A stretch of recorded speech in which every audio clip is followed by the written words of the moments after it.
In this video, I'll talk about your assessment task. Now, your assessment task, remember, is due in week 4 of term 3. So that's roughly in 2 weeks' time, actually less than 2 weeks by now, a bit more than a week. This is what you actually have to do. So that's your actual task right here. Now, it says you've got 2 options, but they're both very similar. So it's an open-ended problem. And basically, the question is which type of natural disaster is most disruptive, right? So which one causes the most damage? Now it says make a judgment, that's an important word, make a judgment after comparing 3 different types of natural disasters, or evaluate the extent of natural disasters on the environment by comparing each type's effect. So what that means is you look at 3 different types of disasters, so for example earthquakes, tsunamis and volcanoes, but it could be anything, right? So you could be looking at hurricanes, floods, bushfires, meteor strikes if you wish, right? Any disaster you're looking at, you have to have 3 different types. Now you're going to have to look at their impact on, it says basically environment, but in this case it'll be both the local environment, which means kind of the local ecosystem, so you're looking at kind of nature, so what kind of impact does it have on the natural environment, so nature, and also on human environment, so on humans, buildings, and whatnot. So 2 different types of impacts. So impacts on the environment, so the natural environment, your rocks, your other living things, right? And also the human impacts, talking about here damage to houses, livestock, human lives, all that jazz. Right? So both of them have to be included in your answer, both the natural environment and the human environment. And you have to, and this was the important part, you have to make a judgment at the end. So you have to decide which of those 3 you looked at, right? So for example, volcanoes, earthquakes, and tsunamis, which of those 3, based on the information you've provided, is the most destructive, the worst of the 3, right? But you have to make a judgment at the end, which means basically make your point quite well based on evidence you've provided. Now, it's going to be in an essay form, and I'll talk about that in a second, but you're allowed to bring 50 words into class, and we've actually extended that to 52 words, because that's your A4 piece of paper you're allowed to bring to class, that's A4. You can have your name on it, 50 other words, and you're actually also allowed to have 3 diagrams. For each type of disaster, you're allowed to use 1 diagram.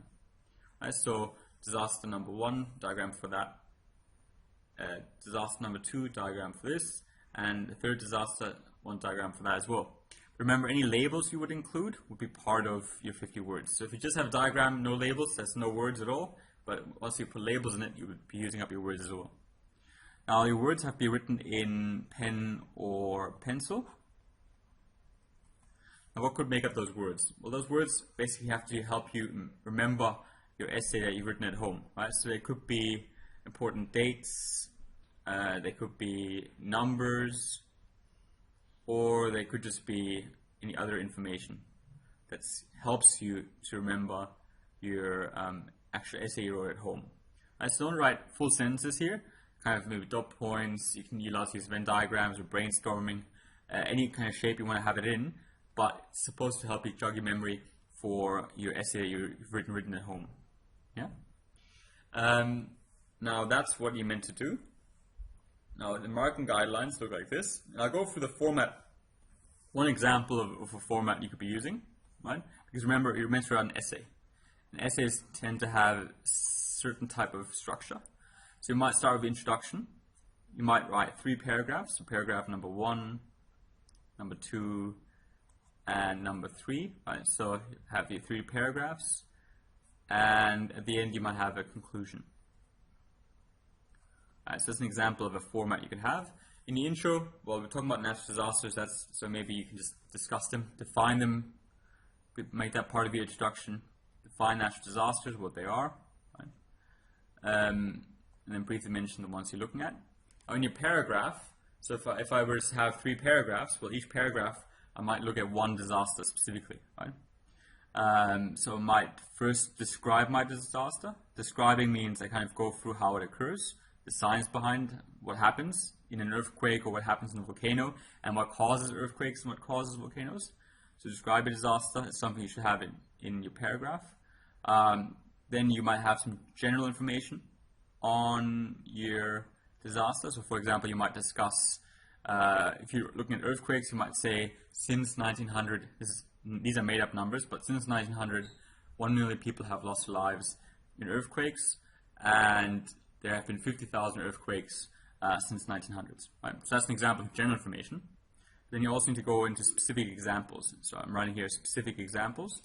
An earthquake example for that could have been the earthquake that caused the tsunami in 2003 that basically devastated many parts of Asia, or the earthquake that caused the tsunami that devastated Japan and caused the Fukushima explosion. Right? So there's two examples, but basically meant to, whatever disaster you choose, you're meant to go for specific examples and to have the general information as well in terms of how bad that disaster is. Right? So that could be one paragraph, your first disaster, next paragraph, next disaster, same kind of layout, and then so forth and so forth and so on.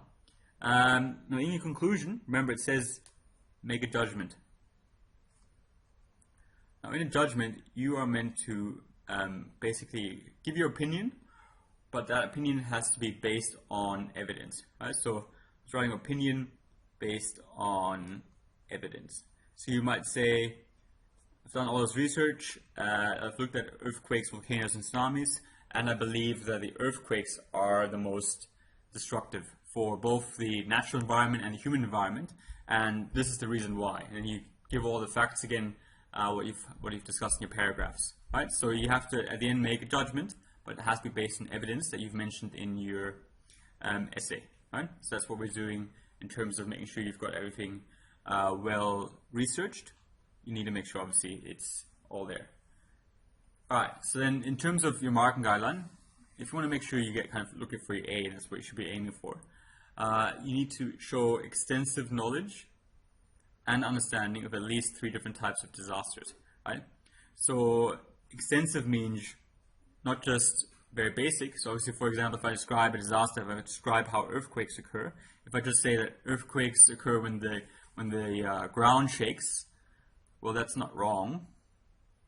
That is a definition of an earthquake, it's ground shaking. But you need to give more information in terms of description of what disaster is and how it occurs for you to get an A. Right? So extensive knowledge is your A, so much detail as you can. And obviously you have to have at least 3 different types of disasters. The second bit, so present a sustained, logical, and cohesive written persuasive text. Because at the end you want to make a judgment, has the persuasive text, right? You need to actually show the reader that your opinion is correct based on the evidence you provided. So that means it has to be persuasive. Right? So you need to make a good argument at the end. And the better the argument, the better the grade.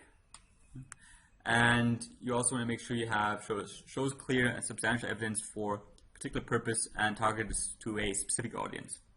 Right? So again, you want to have substantial evidence. So if you just have one point that you make in terms of why it might be the worst, you might only have one example, or you might only have one number that you can pull back on, that won't be enough for an A. You have to have more than that. It also says it has to be targeted at a specific audience. Remember, terminologies for this.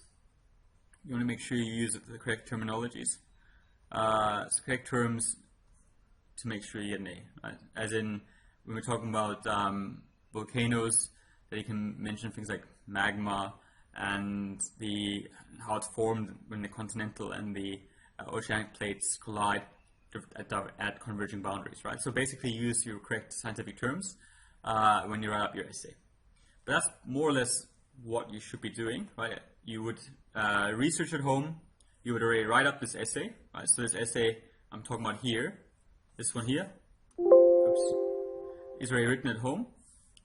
So you write it up first at home, based on all your research. Then you would, based on that research, you would write 50 words and 3 diagrams you can get to bring into class. And once you're in class, you've got 45 minutes to rewrite all of that, what you have already researched at home. And then you hand it in, plus you hand in the 50 words as well. Now, the 50 words won't be part of your mark. It's not going to impact your grade. It's just there. So you hand it in so we can count the words to make sure you haven't gone over. Right?